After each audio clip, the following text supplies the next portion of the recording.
মৰমৰ ছাত্ৰ ছাত্ৰীসকল তোমালোক সকলোকে আমাৰ এই চেনেলটোলৈ পুনৰবাৰ স্বাগতম জনাইছোঁ। তোমালোকৰ প্ৰায়ে প্ৰশ্ন আহি থাকে কমেণ্ট ছেকশ্যনত বা আমাক হোৱাটছআপত তোমালোকে মেছেজ কৰি সুধি থাকা যে ছাৰ NIMS এক্সামত মিনিমাম যদি আমি কিমান নম্বৰ পালে আমি পাছ কৰাৰ চান্স আছে। সেইখিনি জানিবলৈ আমি প্ৰিভিয়াছ ইয়াৰৰ কিমানখিনি নম্বৰ পালে ছাত্ৰ ছাত্ৰীয়ে স্কলাৰশ্বিপটো পাইছিলে সেইখিনি আমি চাব লাগিব।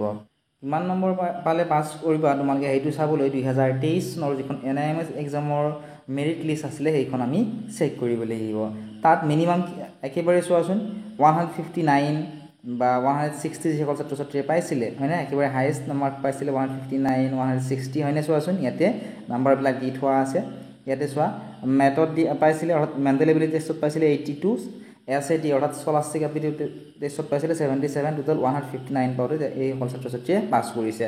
গতিকে আটাইতকৈ কম কিমান নম্বৰ পাওঁতে তেওঁলোকে পাছ কৰিছে সেইটো চাবলৈ আমি তলৰ ফালে স্ক্ৰল কৰি থাকিব লাগিব।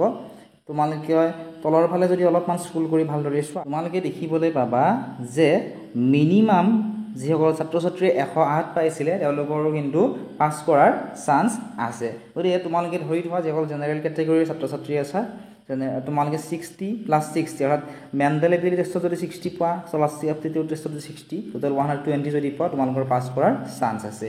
ঠিক আছে, মিনিমাম তোমালোকে 110ৰ পৰা 120ৰ ভিতৰত তোমালোকে পাবই লাগিব, তেতিয়া তোমালোকৰ পাছ কৰাৰ চান্স আছে। আৰু যদিহে তোমালোকে 108তকৈ কম পোৱা তেতিয়া কিন্তু তোমালোকৰ পাছ কৰাৰ যিটো চান্স বা স্কলাৰশ্বিপ পোৱাৰ যিটো চান্স সেইটো একেবাৰে কমি আহিব। গতিকে আশা কৰিছোঁ তোমালোকে অলপমান হ'লে ইয়াৰ পৰা আভাস পালা যে কিমান নম্বৰ তোমালোকে পাম বুলি ভাবা আমাক কমেণ্ট ছেকশ্যনত জনোৱাচোন। আৰু ৰিজাল্ট দিবৰ দিনাখন PDF টো তোমালোকে আমাৰ মোবাইল এপত পাবা। সকল ছাত্ৰ ছাত্ৰীয়ে এপটো ডাউনলোড কৰি লোৱা নাই, ডেছক্ৰিপশ্যনত দিয়া প্ৰথম লিংকত ক্লিক কৰি আমাৰ মোবাইল এপটো ডাউনলোড কৰি লোৱা। তাত তোমালোকে সকলোতকৈ প্ৰথমে ৰিজাল্টসমূহ চাব।